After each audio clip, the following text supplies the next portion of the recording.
Hi, everybody. This is Adam Elenbaas from Nightlight Astrology, and you're listening to October's horoscopes. So these are the horoscopes for the month of October 2018, and this one is for Virgos. So you can listen to this if you're a Virgo sun sign or if you're a Virgo rising. It works either way. Sometimes even your moon sign can work. And I recommend it, sort of experimenting to see which might fit you best each month. And please feel free to comment on this thread on YouTube and let me know how things are shaping up as the month goes on. I'd love to hear some stories. So at any rate, the month gets started really on October 2nd, which is when we will see a square between Mercury and Libra in your second house and Pluto and Capricorn in your fifth house. This is an interesting transit, potentially financial in nature. Mercury traveling through your second house of finances, resources, money, material values, and Pluto in your fifth house, which is the house of children, but also pregnancy, but also recreation, creativity, joy, happiness, pleasure. Interesting to think that you might be changing your financial philosophy in relation to what you do for fun. For example, if you like to spend a lot of money going out, maybe you're starting to change your mind about how much you're spending and on what constitutes a good use of your time, money, and energy for the sake of creativity, fun, pleasure, spending money on your children. So the potential for there to be a pretty powerful dynamic between the financial area of your life and the area of your life dedicated to children and pregnancy, and also fun, creativity, and joy overall is pronounced. Mercury-Pluto transits, they are about getting to the bottom of things. The stuff that can come up, especially mentally, verbally, and communication, can be very powerful. It's a great time to become a wiser communicator, to really look at how we communicate in our relationships with one another, especially in this case regarding what we do for fun or pleasure with our children, or in relation to our finances, our budget, the material things that we own or possess, and just looking at the things that are coming up right now, which can just sort of surge up from the unconscious with Pluto, and figuring out what the message is so that we can get, fill our lives with a little bit more love and balance. Be very careful because this is your ruling planet, Mercury, and it's a very personal transit for you when Mercury hits the square to Pluto. You may put the pressure on yourself at times to feel like you have to be perfect. And this transit may give you feedback around something that could use improving, or something that needs fixing, or, when stuff comes up, we often feel, like the universe is calling us out a little bit. Just remember that it's calling us out so we can become more loving, complete, heart-centered human beings. It's not really about becoming, perfect, or having to correct things to get it right, because otherwise we're wrong and we're bad. And a mental earth sign like Virgo is prone to being more hard on oneself mentally, especially. So you just got to be a little careful of that.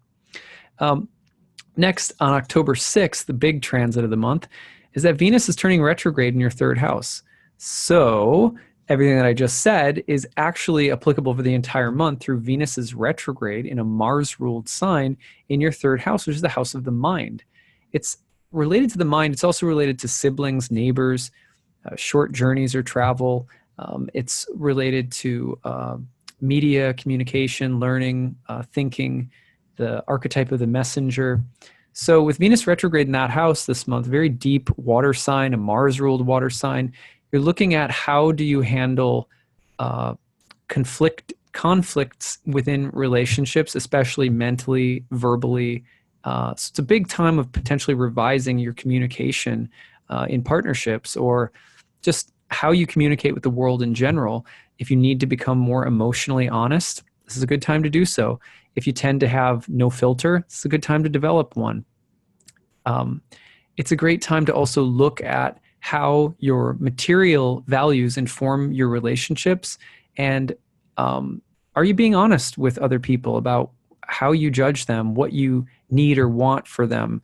And it's a good time to be more honest with others. Or if you have a tendency to judge people in ways that are pretty harsh or severe, that might come back to bite you a little bit right now. So you do want to be careful of that. Venus in the third, going retrograde for the remainder of the month, is also a sort of philosophical crisis.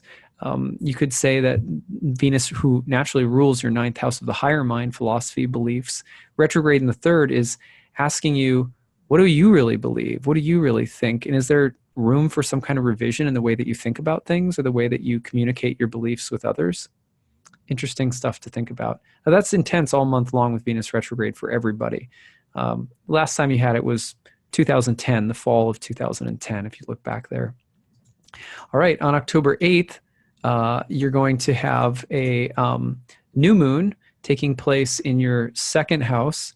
This is the house, again, money, finances, resources, material values.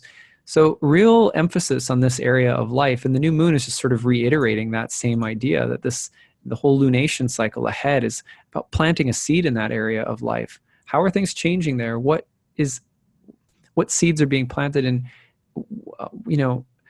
where are you being called to either double down on your values and invest more deeply in something, growing something, or where are you being asked to completely shift or reconsider your values? And how are your values also connected to communication, speech, and the mind?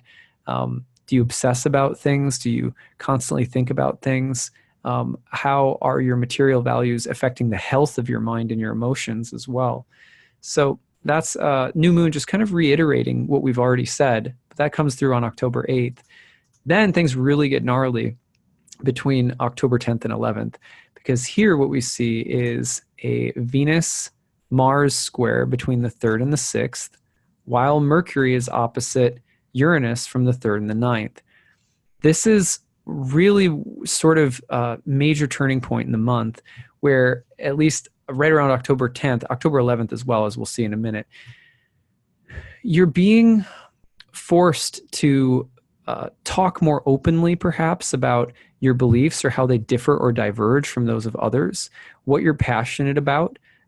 There can be a philosophical meeting of the minds or a philosophical parting of ways with others right now. It depends. There can be innovation, new insights, breakthroughs and inspiration intellectually, spiritually, academically, in learning something and speaking or writing something, coming up with a new way of expressing yourself with others, or something that you're writing or something like that. So it could be very communicative and creative, but also potentially tense and edgy. Very interesting set of energies to be coalescing at the same time. Also, you're thinking about how to make your ideas of practical use in the world. That's part of the 6th house, practical service to others. But again, there may be some level of conflict, stress, or tension. Venus-Mars is edgy, creative, even erotic sometimes, but it's also it's about differing agendas and how to face those conflicts in a way that is you're going to want to go off the beaten trail. You're going to be feeling the need to individuate mentally, emotionally, communicatively within relationships. It may require some confrontation, but you're also trying to figure out, how to do it in a way that's healing. So that comes through around October 10th. And then October 11th, it just keeps going. October 11th, you see the sun square Pluto from the 2nd to 5th. So the same things we started off with Mercury square Pluto, money, finances, resources, material values, and then children, pregnancy, creativity, joy, pleasure. Are you reevaluating on some very deep level right now things with money and finances, things with your creative life? What do you do for fun, and how are your values shifting? So some changes are very enlightening stuff that's happening with this Pluto Sun square. The potential for there to be a positive shift of your values and priorities that may lead to greater happiness around this time, if you're willing to look at things that are Plutonian, which are deep and subterranean, unconscious, and will be sometimes a little scary to look at. But the deeper, darker things that come around at this time are ultimately enlightening if we are patient and look for the deeper message in them. So at any rate, that's October 11th. You go to October 19th, and then you're getting into another big one. And that's, again, Mercury in the 3rd house of the mind, square Mars now in the 6th house. same kind of tension. But this one has a much more incisive, intense, critical mental edge to it. It's a great time for learning, for developing your skills, for becoming more insightful, for analysis, deconstruction, understanding how and why something is working, communicating with bravery and courage, taking a stand for something verbally, speaking out, standing up for yourself. All of these things very well indicated. The downside would be the criticalness, the tendency to be hard on oneself or others mentally or verbally, to be judgmental, for mental health collapses, or for there to be some sense of being fatigued mentally. You want to be very careful of those things.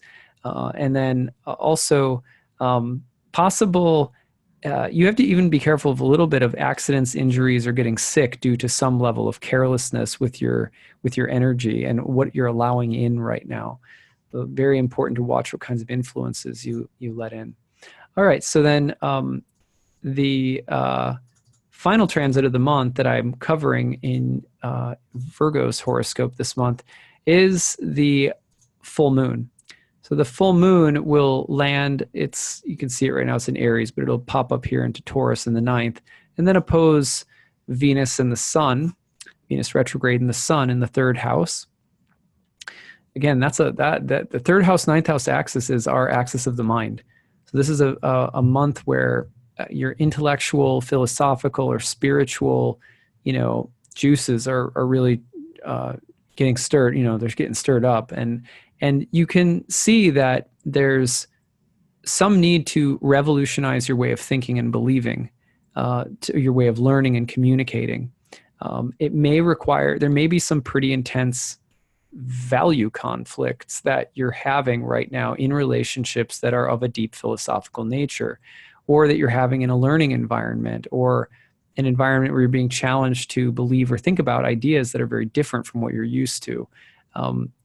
The main thing is that there's opportunity and room for real growth and transformation if you are willing to sort of embrace the philosophical and mental crucible of the moment.